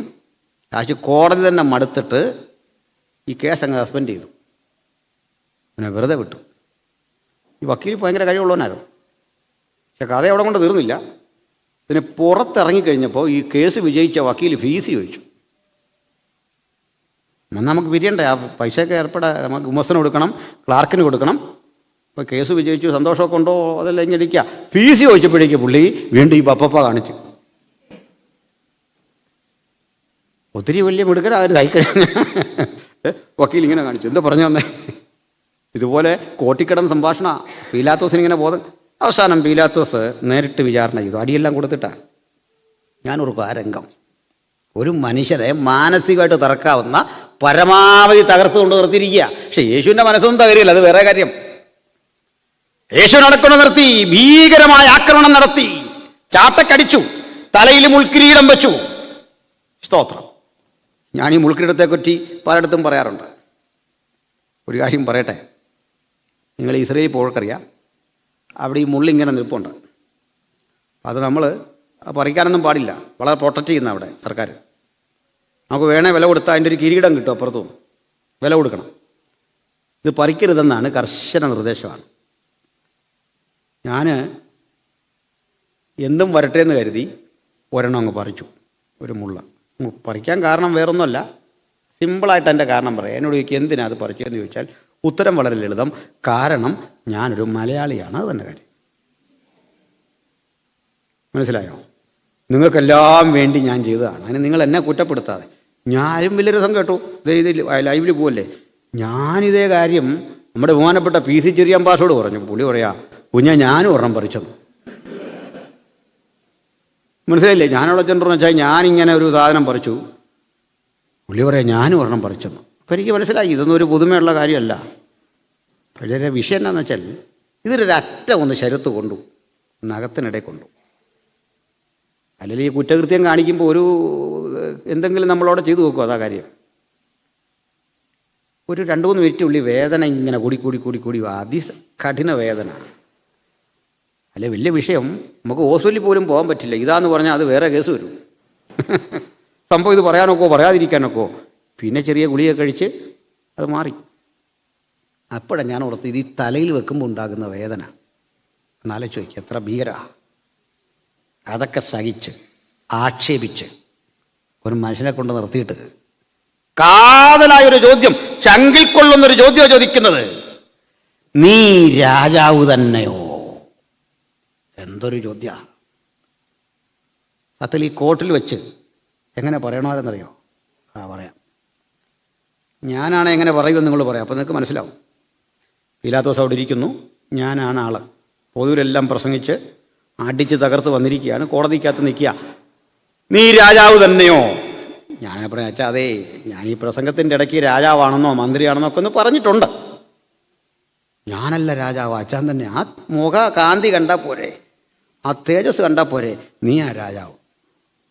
ഞാൻ രാജാവല്ല, ഞാൻ ഉദ്ദേശിച്ച രാജാവ് അങ്ങനെ അല്ലെന്ന് പറഞ്ഞു. ഇതാ നമ്മൾ 5000 പുരുഷന്മാർക്ക് ഭക്ഷണം കൊടുത്തില്ലേ, സ്ത്രീകൾക്കൊക്കെ ഭക്ഷണം കൊടുത്ത ഘട്ടത്തിൽ അവനെ രാജാവാക്കാൻ ശ്രമിച്ച ലോക്കലിനെ കണ്ടിട്ട് അവരെ നിരസിച്ചവൻ, നിരാകരിച്ചവൻ കോടതി മുറിക്കുള്ളിൽ വെച്ച് ചോദിക്കുക, നീ രാജാവാണോ എന്ന് ചോദിച്ചപ്പോൾ പറയുക, ഞാനാകുന്നു. ആ കർത്താവല്ലേ നമ്മുടെ അഭിമാനം. ഈ കർത്താവിന്റെ ആ നിമിഷങ്ങളെല്ലാം ഒപ്പിയെടുത്ത് മത്തായി കൃത്യമായി ഈ പുസ്തകത്തിൽ രേഖപ്പെടുത്തി വെച്ചു. യേശുവിനെ കുറിച്ചുള്ള ഒരു സമഗ്ര ചിത്രം വരയ്ക്കാൻ തനിക്ക് ജീവിതത്തിൽ കഴിയുമെന്നൊന്നും ചിന്തിക്കാത്ത കാലത്ത് ആ വിളികെട്ട് യേശുവിനായി ഇറങ്ങിത്തിരിച്ചപ്പോൾ ഒരു വചനം എന്റെ ഹൃദയത്തിലേക്ക് ഓർമ്മ വരുന്നു. അതുകൊണ്ട് വിശുദ്ധ സഹോദരന്മാരെ, സ്വർഗീയ വിളിക്കോകരിക്കാരായുള്ളവരെ, നാം സ്വീകരിച്ചു പറയുന്ന അപ്പോസ്തലനും മഹാപുരോഹിതനുമായ യേശുവിനെ ശ്രദ്ധിച്ചു നോക്കുക. യേശുവിലേക്ക് നമ്മുടെ ഏകാഗ്രത മുഴുവൻ പരിലസിക്കട്ടെ. നമ്മുടെ കണ്ണുകൾ മുഴുവൻ നമ്മുടെ കർത്താവിലാകട്ടെ. നമ്മുടെ ഹൃദയത്തിൻ്റെ മുഴുവൻ ഏകാഗ്രതയും നമ്മുടെ കർത്താവിലാകട്ടെ.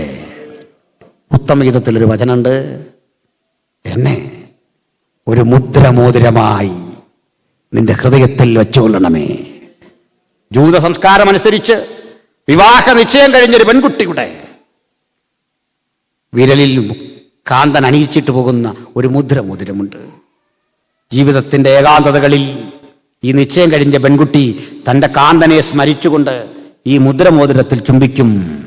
അവൾ പ്രാർത്ഥിക്കുക, എന്നെ നിന്റെ ഹൃദയത്തിൽ കരുതി വെക്കണമേ. സ്തോത്രം. ഒരു വസ്തു കൂടി പറഞ്ഞു നിർത്താം. കർത്താവ് മരിച്ചു, അടക്കപ്പെട്ടു, ഉയർത്തെഴുന്നേറ്റു, പിരിയുക. നമ്മുടെയൊക്കെ ഭാഷയിൽ പറഞ്ഞാൽ ഒരനവസരത്തിലാണ് കർത്താവിൻ്റെ മരണം. മനുഷ്യൻ്റെ രീതിയിലാണ് പറഞ്ഞത് കേട്ടോ. കർത്താവിൻ്റെ കൃത്യസമയത്താണ്. ഈ ശിഷ്യന്മാരൊന്നും ഒരു പക്വതയിലെത്തിയില്ല. ആരുമില്ലെന്ന്. യേശു നല്ല മനോഹരമായ ക്ലാസ്സൊക്കെ എടുക്കും. യേശു ഇങ്ങനെ പറഞ്ഞ വഴിക്ക് ഉപമകൾ പറയും, അലങ്കാരങ്ങളും ഒക്കെ പറയും. വരുന്ന വഴിക്ക് യേശു പറഞ്ഞു, പരീശന്മാരുടെ പുളിച്ച മാവിനെ സൂക്ഷിക്കണം. പത്രോസ് അപ്പോഴേ അന്ത്രോസിനെ തട്ടിയിട്ട് പറഞ്ഞു, നമ്മൾ രാവിലെ ചപ്പാത്തി ഉണ്ടാക്കിയത് പാളി. ഞാൻ നിന്നോട് പലവട്ടം പറഞ്ഞ നല്ല ആട്ടം മേടിക്കണം എന്നൊക്കെ പറഞ്ഞു. കണ്ടോ, ഗുരു ഇപ്പോൾ അത് കണ്ടുപിടിച്ച കണ്ടോ? ഇത്തരം ശിഷ്യന്മാരായിരുന്നു യേശുവിന്. പ്രശ്നം വന്നു കഴിഞ്ഞപ്പോഴേക്ക് ഒരു ധൈര്യമില്ലാത്ത കുറേ പേര്. ഞാൻ ചിലപ്പോഴൊക്കെ എൻ്റെ ചെറിയ മനസ്സുകൊണ്ടേ, ഞാൻ പേര് പോലെ ഒരു തനി ഗ്രാമീണനായൊരു സഹോദരൻ, ഇന്നലെയും പറഞ്ഞല്ലോ, ഒരു തോട്ടം തൊഴിലാളി, ഇന്നലെ പറഞ്ഞ പോലെ ഞാനും അങ്ങനെ തന്നെ ജനിച്ചിരിക്കുന്നു എന്ന് പറഞ്ഞ പോലെ ഒരു പാരമ്പര്യം എനിക്കുള്ളത്.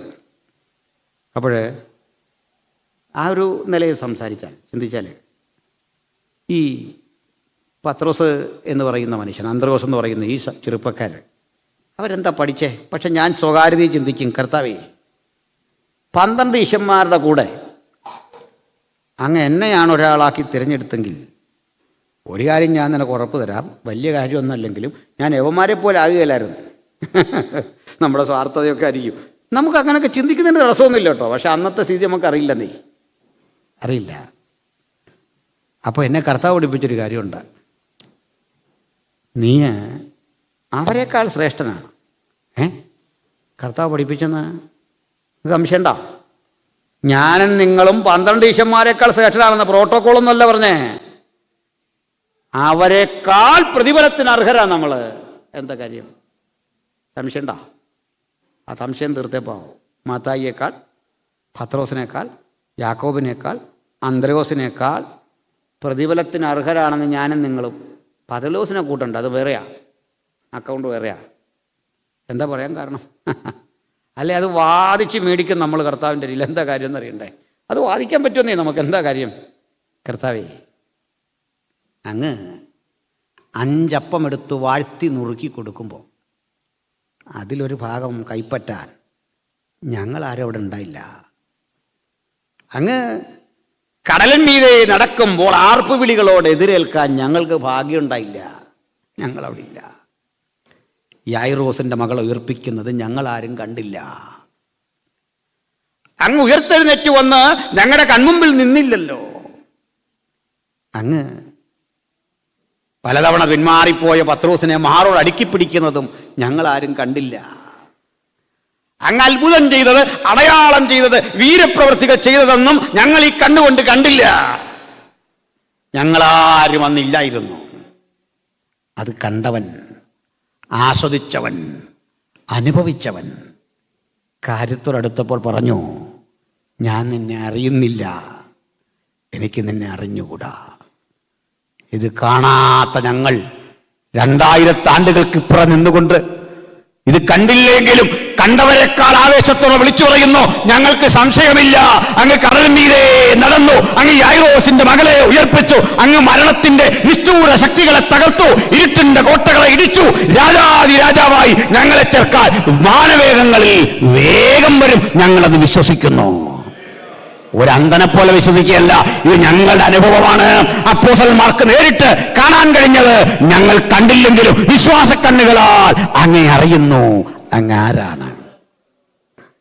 കർത്താവ് നമ്മളെ നോക്കി പറയും, കാണാതെ വിശ്വസിക്കുന്ന നിങ്ങൾ ഭാഗ്യവാന്മാർ. പക്ഷേ നമ്മൾ ഭാഗ്യവാന്മാരാണെന്ന്. ഹല്ലേലൂയ. അല്ലയോ മത്തായി, താങ്കൾ വരച്ചു ചേർത്ത, താങ്കൾ എഴുതിയ ഈ പ്രബന്ധം, ഈ കൃതി താങ്കളെക്കാൾ ആസ്വദിച്ചത് ഞങ്ങളാണ്. ഈ പുസ്തകത്തിലൂടെ ജീവിക്കുന്ന ഞങ്ങൾ അരുമനാഥനെ ഹൃദയത്തിൽ കണ്ട് പ്രണയിച്ച് സ്നേഹിച്ച് ഞങ്ങളാണ് അനുദിന ജീവിതം മുമ്പോട്ട് നിൽക്കുന്നത്. ഈ ഭാഗ്യത്തിന്റെ പേരാണ് ദൈവത്തിന്റെ കൃപ. അത് ഇന്ന് രാത്രിയും നമുക്ക് വേണ്ടി പരിലസിച്ചുകൊണ്ടിരിക്കുന്നു. ആ ദൈവകൃപയെ ആസ്വദിക്കാതെ ആരും എന്നിവിടം വിട്ട് മടങ്ങരുതേ. ആ ദൈവകൃപയാണ് നമ്മെ അനുദിന ജീവിതത്തിൽ മുമ്പോട്ട് നയിക്കേണ്ടത്. ആ കൃപയുടെ ബന്ധാവിലൂടെ നമുക്ക് ജഗത്തും ജീവിതം നയിച്ച് മുമ്പോട്ട് പോകാൻ കർത്താവ് കൃപ നൽകട്ടെ. എല്ലാ കണ്ണുകളും അടച്ചാട്ടെ, ഹൃദയങ്ങളെ ഏകാഗ്രമാക്കട്ടെ. ആ കൃപയ്ക്ക് മുമ്പിൽ നമുക്ക് നമ്മളെ ഏൽപ്പിക്കാം.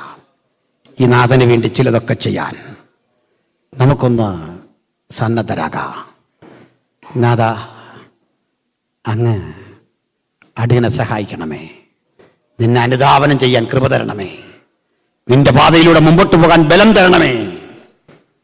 നിന്നെ ആയിരിക്കുന്ന അളവിൽ അനുധാവനം ചെയ്യുവാൻ കൃപ തരണമേ. സാധ്യതകൾക്കപ്പുറത്ത് അങ്ങ് സ്നേഹിപ്പാൻ കൃപ തരണമേ. ഈ വലിയ പ്രതീക്ഷകൾ കർത്താവിൻ്റെ സന്നിധിയിൽ അർപ്പിച്ച് നമുക്കൊരു വേള പ്രാർത്ഥിക്കാം. എല്ലാവർക്കും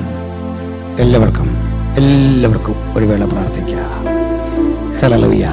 എല്ലാവരും നല്ല ദാസൻ എന്നു ചൊല്ലുന്ന തൻ്റെ മുമ്പാകെ ലജ്ജിതനായി തീർന്നു പോകാതെ, നല്ല ദാസൻ എന്നു ചൊല്ലുന്ന തൻ്റെ മുമ്പാകെ ലജ്ജിതനായി തീർന്നു പോകാതെ, നന്ദിയോടൻ പ്രിയൻ മുൻപിൽ പ്രേമ കണ്ണീർ ചൊരിഞ്ഞിടാൻ, നന്ദിയോടൻ പ്രിയൻ മുൻപിൽ പ്രേമ കണ്ണീർ ചൊരിഞ്ഞിടാൻ, ഭാവനീറും മഹോത്സവ വാഴ്ചകാലം വരുമല്ലോ, ഭാഗ്യമീറും മഹോത്സവ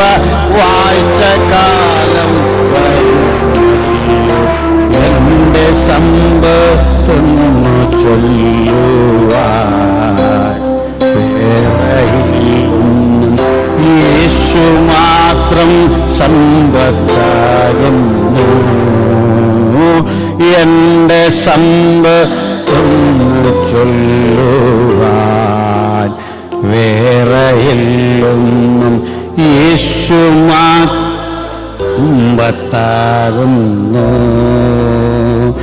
എന്റെ രാജാവെഴുന്നള്ളുമ്പോൾ തൻ്റെ മുമ്പാകെ ശോഭയേറും രാജ്ഞിയായി ഞാൻ, എന്റെ രാജാവെഴുന്നള്ളുമ്പോൾ തൻ്റെ മുമ്പാകെ ശോഭയേറും രാജ്ഞിയായി ഞാൻ, മാർവിലെന്നെ ചേർത്തിടും താൻ പൊന്നു മാർവിൽ മുത്തിടും ഞാൻ, മാർവിലെന്നെ ചേർത്തിടും താൻ പൊന്നു മാർവിൽ മുത്തിടും ഞാൻ, ആയിരിക്കി മഹാഭാഗ്യം ദൈവമേ നീ ഒരുക്കിയോ, ഹായിരിക്കി